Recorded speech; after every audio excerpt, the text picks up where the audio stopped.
Hello there, I'm Claire, you're watching Stitch so thank you so much for joining me today for another video. Now today's video is a Friday Sews style video brought to you on Sunday, so a Sunday Sews. So I'm here to talk to you all about what I've been up to in terms of sewing over the past week. So during the week I brought out a different video for you guys. That was a day in the life style video, so I will link that in the cards up above and in the description below if you haven't already checked that one out. So this week has been half term. I had Monday, Tuesday, Wednesday off from work, and Thursday, Friday I was working, so I have managed to fit in a bit more sewing than usual. Half terms tend to go one of two ways for me. Either I don't get any sewing done or I get quite a bit. This time I've done not too bad, so I'm going to share with you what I have been making this week. So I hope you guys are really well. I hope you guys have managed to fit in some sewing over the last week, or at least maybe done some thinking about sewing or some buying or something sewing related. Yeah, hopefully you'll enjoy today's video. So what have I been making? I spoke to you last week about how I was making the BF patterns, the Blackbird Fabrics patterns Bestie bag. This has been talked about quite a lot in the sewing community of late, and so I have to admit I've jumped on the bit of the bandwagon, but I love making bags. I don't know whether I've necessarily made a really complicated bag before, but I've made a good few now. And I just love it because you don't have to worry about fit. You get a lovely item to use at the end. Yeah, so it's great. And so this is my Bestie bag. I've done the size medium. I've also done the one that has got kind of the small kind of pleat detail just here. Not sure how well that's going to show up, but yeah, and I've done it in this canvas fabric that I bought on holiday. Can't quite remember what shop I was in, but yeah, I bought this when I was in the sort of, it wasn't in Bath but in that sort of area of the country, and I've used webbing for the strap. You can do the strap made out of the fabric that you've made the bag out of, but I had this webbing strap that I think goes quite well. I've used rose gold accessories on the slider here and also on the zip. Internally I have got a sort of floral fabric. My husband wasn't very impressed by my choice of internal fabric. He doesn't think it goes very well with the outside, but I like it, and I don't really care what he thinks, to be quite honest with you, on this particular occasion. So inside it's got two different type of sort of slip pockets. If I was to make this again, I would definitely put like a zipped pocket in as well. One thing that I have added that wasn't part of the pattern was I've added this keychain. So I've basically a thin piece of fabric kind of folded and folded and top stitch, and one of these just little clips that I can pop my keys through. And so just to make them sort of a little bit easier to find, because actually this is quite a substantial bag, and things can get a little bit lost in there. I'm really pleased with the finish. I think the instructions are really good on this pattern. Make sure if you are printing this at home that you look at the print instructions, because that will show you which pages to print for the medium and which pages to print for the large. I didn't do that, that's why I'm telling you, and so I printed off like 57 pages. I only need half of them, but of course it means I've got the pages printed for the large should I need to. I haven't stuck those together, but I have got them sort of pre-printed now. Now part of the bag process is that when you are attaching the bottom, this section, but the lining bit, you leave a big, quite a substantial gap, much bigger than you would normally use in a bag pattern to turn through. And the reason for that is that it helps with, you have to kind of go back through the hole that you've created to do this top stitching on the outer fabric, and so you need that space. So just a top tip, if you are making this pattern is to make sure you don't sort of miss out that step and think, oh, I don't need that such a big hole, because you do. I actually top stitched before I put the other side of the bag on this bottom section. I actually top stitched one side first, and so I only had to do one side through the hole that was created in the lining, which made it slightly easier. So that would be a little additional top tip. But yeah, if I was to make this again, I would definitely put a internal zipped pocket, because I just think that would be good for kind of security. But other than that, I'm really pleased with this make. I think yeah, I've been using it all week so far. It's been great. You can fit loads in it. That's a blessing and a curse as far as I'm concerned, because the bigger the bag, the more you put in it, the heavier it is, and then I'm prone to sort of neck and shoulder issues. So I have to remind myself not to kind of overfill, but it's definitely really useful. I think the large would be almost, I mean, I haven't made the large, but this is pretty large. This is probably as large as I want to go for a handbag. So the large must be large. And I think you could almost use that as like an overnight bag, perhaps, because this does seem really big. So I think the other one must be super big. But maybe one day I'll have a go at that one, and then I'll be able to let you know how big it is. They do a mini version of this as well, but I think you have to, that's a pattern that you have to pay more for. But another thing I guess you could do is, if you were printing off at home, you could print on a smaller scale rather than at 100%. You could possibly print at kind of 80% or something. Don't know how that would work out with sort of seam allowances, etc., but it's a possibility. Now, the other thing that I've made to go with this bag, and I did this within my day in the live video at the end, I did sort of a sew along kind of type thing at the end of the video of making this little pouch. Oh, I've still got the little plastic bits. Catherine from Soberton Makery would tell me off. Right, take those off. Yeah, a little pouch that kind of matches the outside fabric for all my kind of, you know, a little bit of makeup, a little bit of personal items in there. And yeah, I think that goes really nicely. And I'm really pleased that I added the little key fob, the little key holder. I think that's a really good addition, and I would highly recommend. I've just put it into the side seam of the lining. Yeah, I would highly recommend that, because it just makes it easier to find your keys in what is otherwise quite a big bag that things kind of float around in quite a lot. So yeah, really chuffed with that one. I would definitely recommend the pattern. It's very well written, very well drafted, and there are a few sew-alongs that people have done on YouTube if you're more of a visual learner.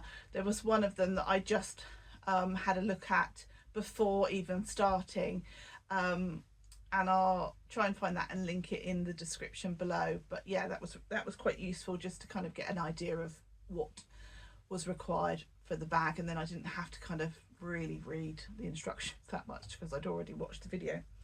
So what else have I been up to? I have made a dress that's completed, and I have also started on another one that is I would say 3/4 of the way there. They're both the same dress, and that is the Tilly and the Buttons Lotta dress, both in a jersey fabric. Now, I made this dress quite a lot of times in the woven, because you can make this dress in woven or in knit, and I made it quite a lot of times at the beginning of my sort of dressmaking sewing journey, and then didn't make the pattern for a long time. And then over the summer I made like a summery, it was a blue and white striped version in a jersey fabric, and I really loved it. I found it really, really comfortable, and I felt good in it, and so I decided that I would make a couple of more wintry versions. Now, it's got like a drop sleeve on it, the Lotta dress, so you can add like a sleeve from like this point down, joining it to like the drop sleeve. But if I'm honest with you, I'm not overly convinced by that look on me. So both versions I'm just going for no sleeves. Oh well, when I say no sleeve, they have got a sleeve, they've got a short sleeve, but not a long sleeve. So the first version is this one here. I talked about this a little bit in my day in the life of video, but I thought I'd talk about it a little bit more. So yeah, it's the Lotta dress, got a nice big skirt on it, the Lotta, elasticated waist. In terms of sizing, I can't remember. I think it's a size 8, and I know that if I was to make it in a woven fabric now, I would need to size up slightly because I've put on a little bit of weight since then. But in terms of making it in a knit fabric, I that size is fine for me. I'm not sure I even graded it, but I know that I added 2 inches to the bodice. I tend to what am I saying? The instructions get you to put this channel in and to sew the channel that you've created downwards towards the skirt, but I always sew it upwards towards the top. So that essentially loses you a little bit of that space of those 2 inches that you've created. The other thing that I've done is I have added about 1 centimetre to the end of these sleeves just to give it a little bit more length, just a smidge more, because when I made my summer version I decided that yeah, I would have preferred that they were just slightly longer. And I cut the skirt at the shorter option, but then I've added 1.5 inches maybe to the bottom of the skirt just to give it a little bit more length, so it's in between the short length and the sort of midi length, I guess. But obviously because I'm a bit taller, I'm about 5'8", I needed that bit of height.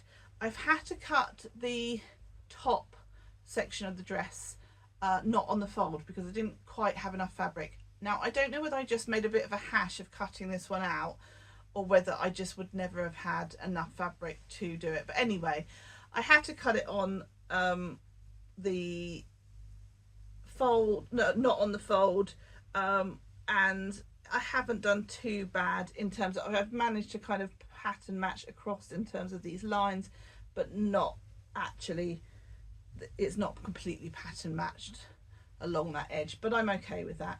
Now the other thing that I've done is I've lowered this neckline because I just prefer a lower sort of scoop. The Lotta is sort of, it's not high, but it's not low by any stretch. I mean, this doesn't come out low on me, but it comes to sort of here, but I just feel a bit more comfortable in that. I've also binded the neck. This is my new thing to do on all jersey makes, following a tutorial by the lovely Rachel from the French Seams, and I just find that just, I don't know, it just really finishes off that neckline. You don't see your overlocking stitches, it covers that. I've added a little label, and which is, I think is a little rosy cheeks one. Yes, it's pink on one side and kind of a greeny tealy colour on the other, so perfect colours for me because I love pink and I love teal. Yeah, so really chuffed with this make. In terms of colouring, I'm not totally sure this one works for me. It's a little bit like wearing black. Obviously I've got black on today. This is a Sew House 7 toaster sweater, the version 2, is it version 1, version 2? It's the one that's got the kind of grown on neck bit. I'm not totally sure black and grey work for me, if I'm honest with you, in terms of colouring. I'd be interested to get your viewpoint on it. I mean, I don't think they're terrible, but I don't know whether they're necessarily work. Let me know what you think. Yeah, I'd be interested to know on this. I'm not sure that this isn't, yeah, just a little bit somber maybe in terms of colouring. I don't know, but I really like that little design on there. I think that's really cute. I got this fabric after the lovely Marissa from the Umbrian Sewist very kindly gave up one of her prizes once for me from a competition that or a challenge that she'd won, and the prize was for a gift voucher by Graziella Fabrics. Now that is a company that was trading in the UK but no longer trades in the UK, but does still trade in Germany, so you can still get their fabrics. And yeah, I love the fabric, but I'm not totally convinced that it works on me. But I do like it. I like how it's turned out, and yeah, I still think I'm going to get quite a lot of use out of it. Now, moving on to my other Lotta dress. I haven't finished this yet. I need to hem the sleeves and the bottom, basically.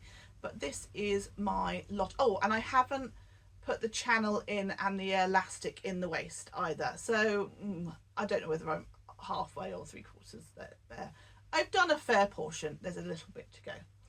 I ordered some more elastic, but I'm so silly. I've managed to order the wrong width of elastic. It needed like a 10 centimetre, not 10 centimetre, that would be loads, 10 millimetre, 1 centimetre, or like a 12 millimetre or something elastic, and I've ordered 6 millimetre elastic, so that's really annoying. So I'm going to have to reorder and wait for that to arrive, but that's not any huge deal. I will get that ordered and then I can get that finished off.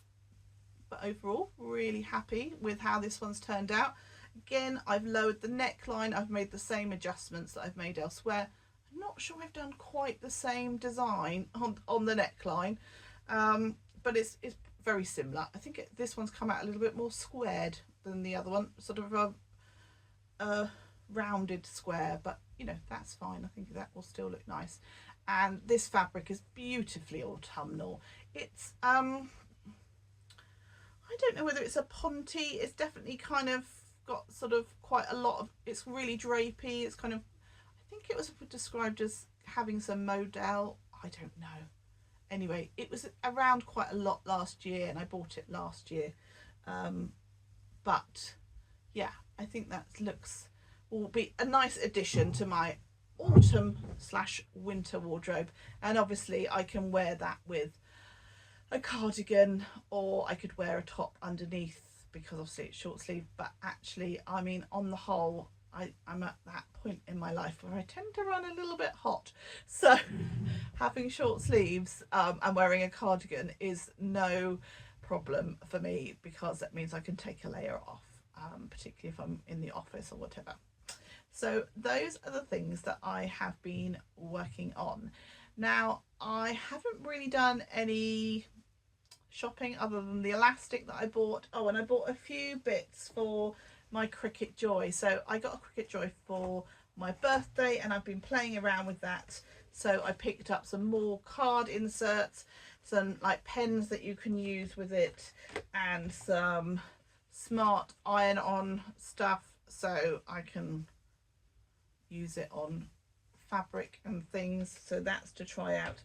And I've been having a bit of a play with making some cards. That's just one of them there. And yeah, it's all really good fun, but I've got lots to learn on that. So yeah, I bought a few bits to have another play. And yeah, I'm sure I'll have lots of good fun with that. If anybody's got a Cricut Joy in particular and has got any hints and tips that they want to pass on, or any YouTube videos that they have found particularly helpful, I'd be super grateful if you could point me in the right direction. I've definitely watched a few myself, but if you found any that have been particularly useful, that would be fabulous.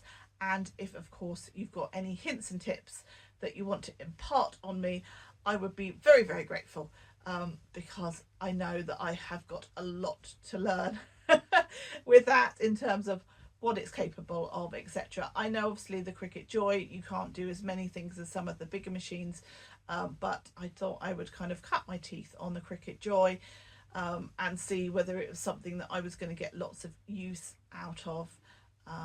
I don't think I've got, at this point, got need for one of the bigger, more expensive machines, but maybe if I was to really get into it and further down the line, blah, blah, blah, blah, we'll see. Anyway, stop waffling about that. So in terms of plans for the week ahead, I would like to finish off that Lotta. I need to get some more elastic ordered, annoying person that I am that ordered the wrong one. I was really hoping that when I looked back that I'd ordered the right one and they'd sent me the wrong one, but no, it was just me being stupid and ordering the wrong width. So I will reorder that, and that elastic will get used for other things at some other point, I'm sure, so I'm not worried about that. And I've also got a pattern insider make to crack on with as well. I've got the pattern, I've got some fabric and it's all washed. I need to get that cut out, I need to get that sewn up for the next week or so. I'm also involved in the wonderful challenge A Gift to November, so I'm starting to really think about what I'm going to be making. I love making Christmas gifts for family and close friends, so I'm really looking forward to kind of deciding what I want to make and deciding what in my video I want to show you guys.